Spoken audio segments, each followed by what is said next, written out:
My favorite assessment tools. It's EdPuzzle. Now, EdPuzzle isn't new, but it's just a great way to be able to bring in video media and layer over just some quick questions to add some notes to things uh, and allow your students to complete an assignment or a tiny quiz on their own time. And you can I like that it kind of lines up with video game based learning where we're supplying the information and boom, we're questioning them on it right away. I can of course come up here and search for different content. They give me lists of things that are trending right now, things that are really popular. Especially I love that it has the Alberta side of things.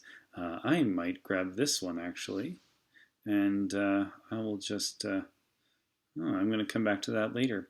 I wanted to show you my content. So one of my things that I've created is baking with fractions, and you'll see that I use that with my students. It has 11 questions, and it's it's 3 minutes and 22 seconds. If I need to create my own content, if I can't go out there, and you can see there is an Edit with EdPuzzle button you can get for Chrome browser, so you can go in there and you can just grab a YouTube video that you see as well. But if I don't find a YouTube video and I have a video that maybe I've created, I can get in there and I can add my own content and start to share that out. So I'm gonna upload a video, and I'm gonna grab it from my Google Drive.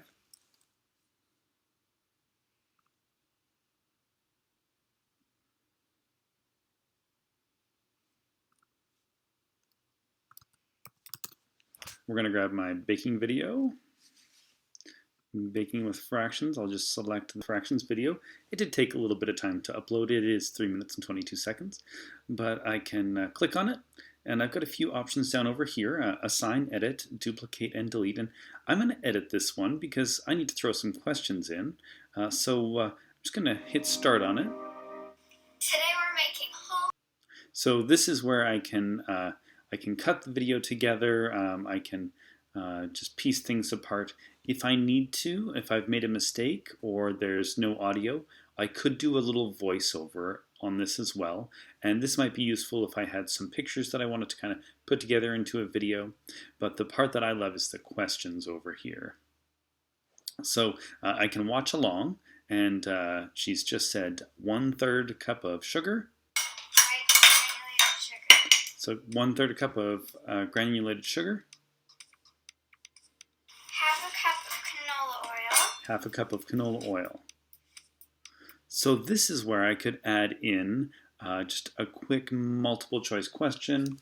What is 1/3 plus 1/2? And I could give them some choices. I could give them 2/5. I could give them, let's see, 2/6. Let's see, I'm going to add another one down here as well, and I'm going to go 5/6. All right, and I'm going to mark that as my correct one, and then I'll just hit save. So now they need to come through here. Oh, I've put an incorrect answer there. So now I can, in order for them to proceed, they have to click, and then they hit continue. So that's how it works.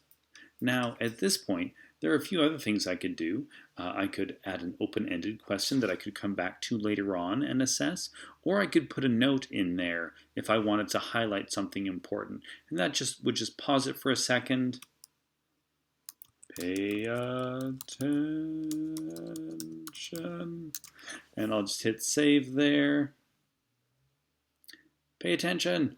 And then they just keep going. So I really like how flexible this tool is, and I've used it a few times. I've only created one video, but I have grabbed other videos just so that I can slot in those questions that I want to ask my students as the information comes up.